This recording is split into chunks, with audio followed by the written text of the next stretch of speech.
हुई होगी तो वो पत्थर नहीं रहता।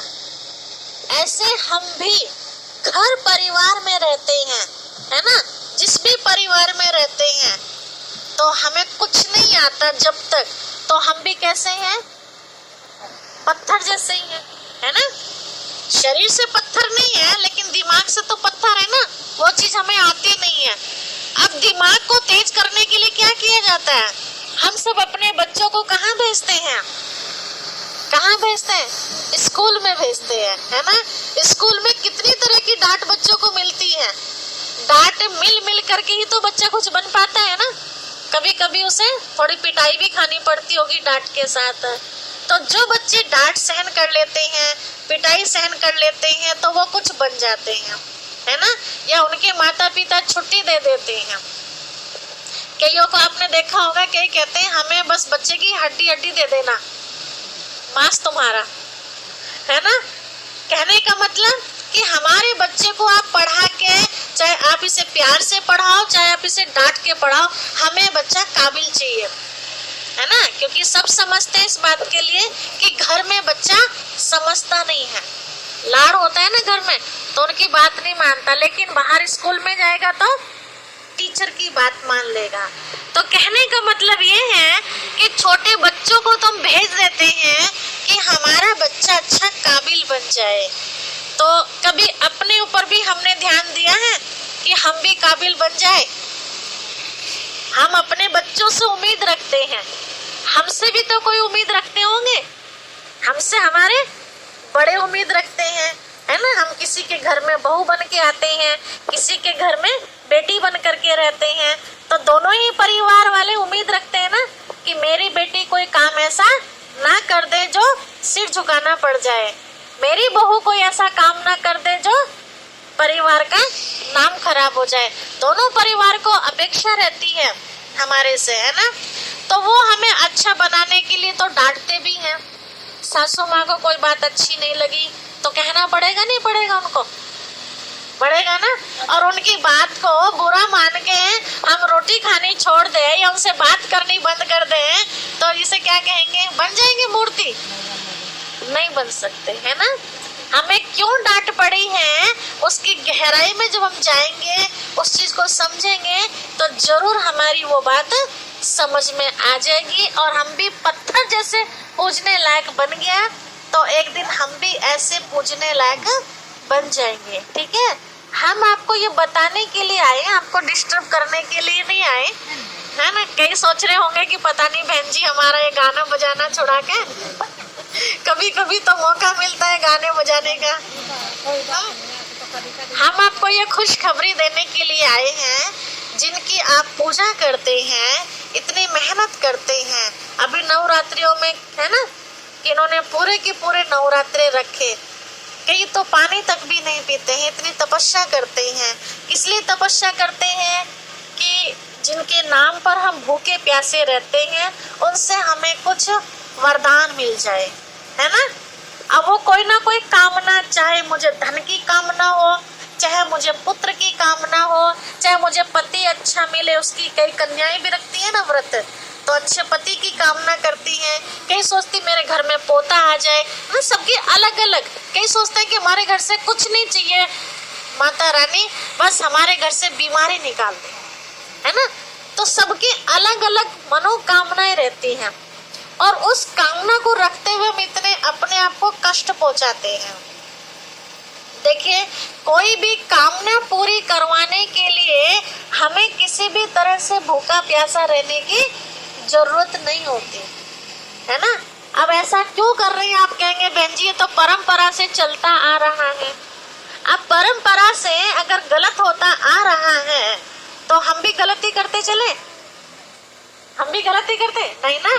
कहते हैं जब आंख खुले तभी सवेरा, मतलब जब हमें समझ आ जाए कि सही क्या है गलत क्या है, तभी से हम अपने आप को परिवर्तन कर ले, इसको समझदारी कहते हैं।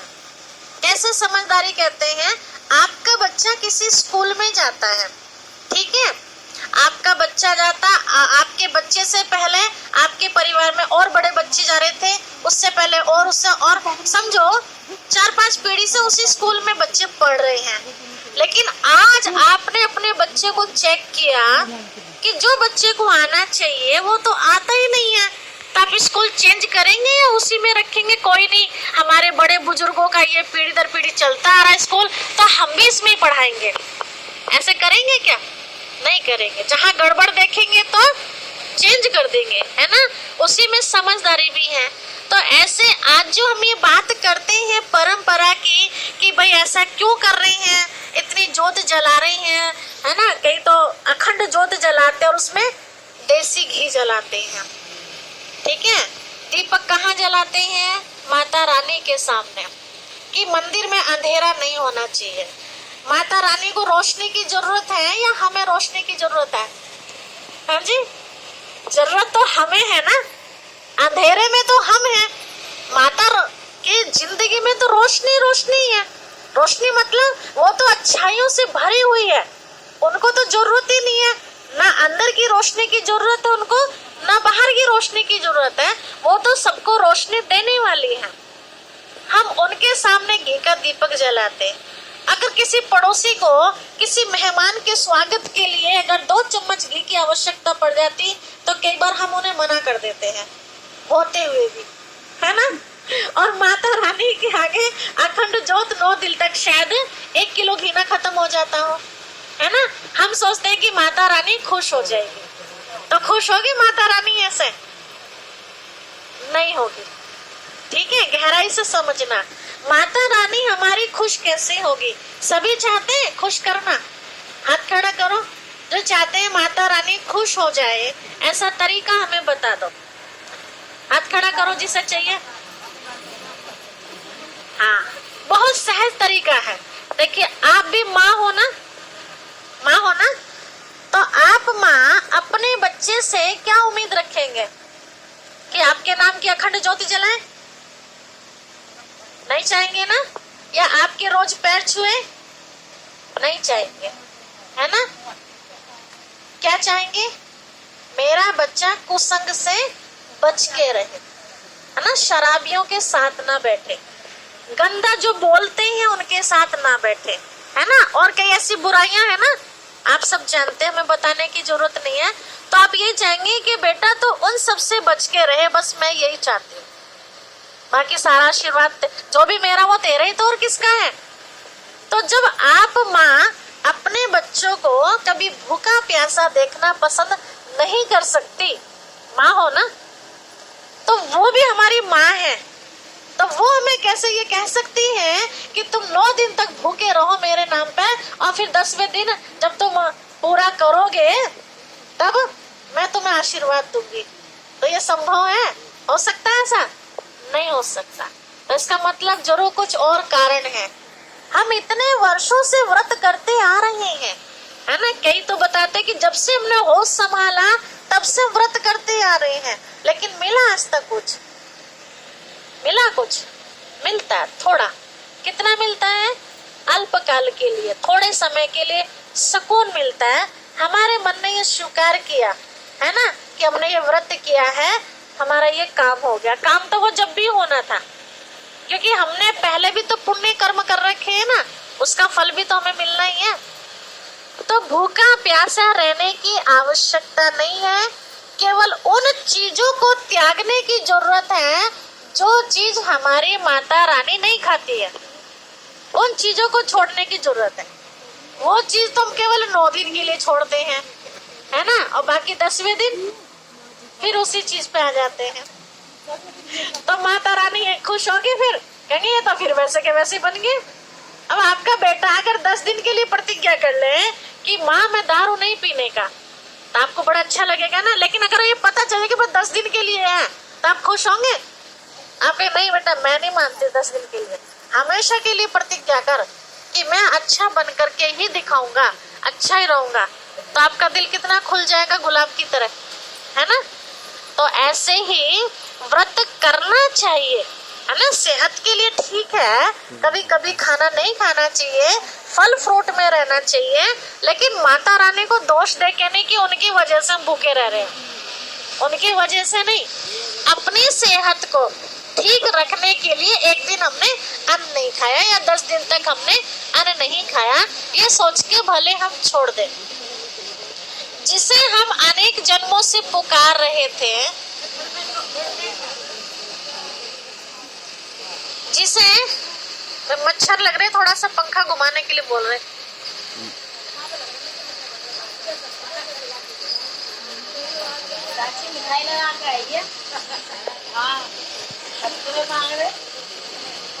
ठीक है, जिसे हर कदम पे आप याद करते हैं। कभी भी कोई दुख दर्द आता है, कोई भी समस्या आती है, तो उस समय हमें अड़ोसी पड़ोसी याद नहीं आते। कौन याद आता है? भगवान याद आता है। अभी समझो तूफान आ जाए, है ना, तो कौन याद आएगा? ऑटोमेटिक ही, है ना, याद दिलाने की जरूरत भी नहीं पड़ेगी। हाँ, भगवान बंद कर ले, है ना, कितना नुकसान हो रहा है बाहर, है ना, लोगों का घर में अनाज नहीं, कितनी सारी बातें हमारे मन में आने लगेगी। तो उस समय कहा भगवान ने कि मुझे याद करो?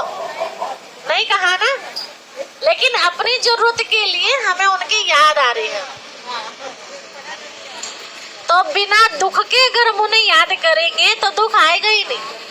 एक कहावत सुनते हैं ना, दुख में सिमरन सब करे, सुख में करे ना कोई, सुख में करे तो दुख काहे को है ना। तो दुख आने से पहले हम उनको याद कर ले तो दुख दूर से दूर हट जाएगा। तो वो परमात्मा पिता जिसके लिए आज तक हम इंतजार करते आए थे कि न जाने कब भगवान आएगा और हम सबकी पुकार सुनेगा, तो वो भगवान आ चुका है। ठीक है, अब कहाँ आया है, कैसे आया है, तो इसके लिए आपको थोड़ा सा टाइम निकालना होगा।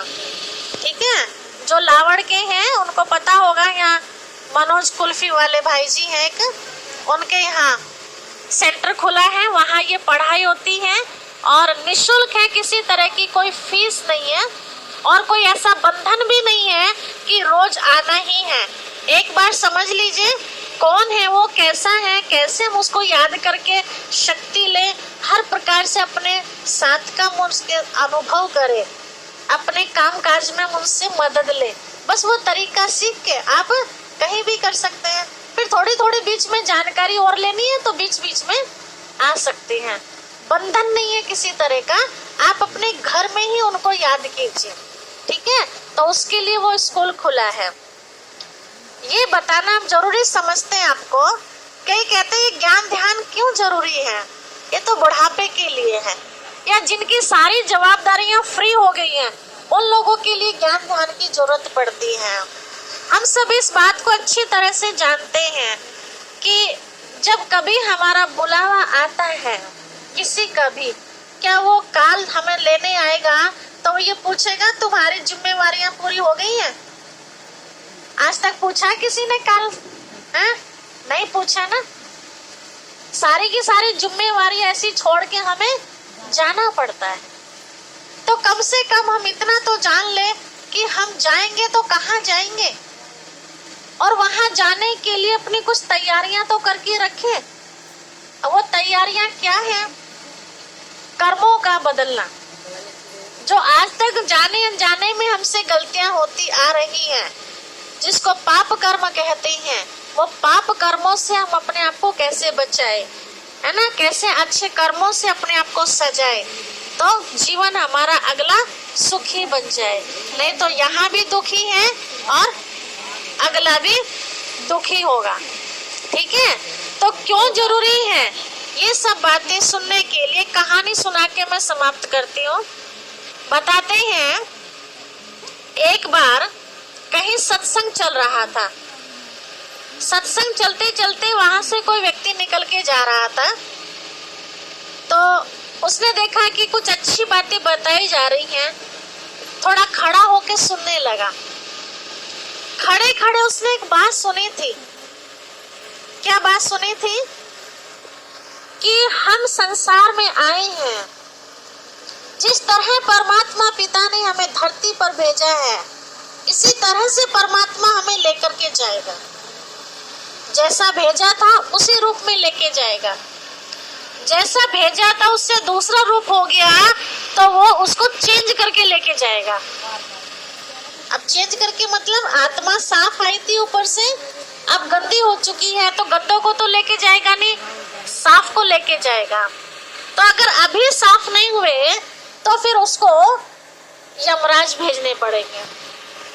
तो भगवान के पास तो सबको जाना है, आज नहीं तो कल, नहीं तो परसों सबको जाना है, ठीक है। तो एक तो वो होंगे जिन्हें भगवान लेने आएगा खुद, या अपने फरिश्तों को भेजेगा पुष्प विमान लेकर, एक वो होंगे। दूसरे वो होंगे जिन्हें ना भगवान लेने आएगा ना फरिश्ते लेने आएंगे, उन्हें यमदूत लेने आएंगे और भाले मार मार कर लेके जाएंगे। तो क्या बनना अच्छा है, भाले मार कर जाना पसंद है या प्यार से चल दे उसमें पसंद है? और जाना जरूर है, प्यार से जाने में अच्छा है ना। तो प्यार से कैसे जाए, तो उसके लिए तो हमें जानकारी लेनी पड़ेगी ना। जानकारी लेके फिर वैसा करते रहो, कहीं भी रहो, ठीक है। तो उसके लिए बंधन की आवश्यकता नहीं होती।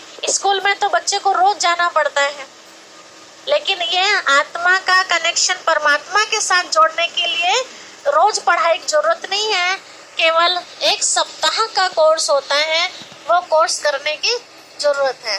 तो ये बात उस व्यक्ति ने सुनी कि ऐसे जाना होगा। जब वो शरीर छोड़ने का उसका टाइम आया, इतनी बात सुनी थी, शरीर छोड़ने का जब उसका टाइम आया तो शरीर छोड़ भी दिया उसने, भगवान के पास ऊपर चला भी गया, उसके साथ किसी और ने भी शरीर छोड़ा था। दो व्यक्ति ऊपर गए थे, तो एक को तो बोला कि ये स्वर्ग में जाएगा, और उस व्यक्ति को बोला भगवान जी ने कि इसे नरक में धक्का दे दो। अब ये उसके मन में प्रश्न खड़ा हो गया कि इसे स्वर्ग में क्यों और मुझे नरक में क्यों। तो उसने ये बात पूछी, जब मन में आया कि मेरे साथ ऐसा क्यों किया जा रहा, मैंने तो ऐसा कोई पाप कर्म किया ही नहीं है जो मुझे नरक में धकेला जा रहा है। तो एक छोटी सी आदत थी उसके अंदर, और कुछ बुरी आदत नहीं थी, एक छोटी सी आदत थी बीड़ी पीने की, ठीक है। आप सोचो, अब ये आदत तो बाद में सीखी ना उसने। जब बच्चा जन्म लेता है क्या बीड़ी का पता होता है उसे? नहीं पता होता, बाद में सीखता है ना।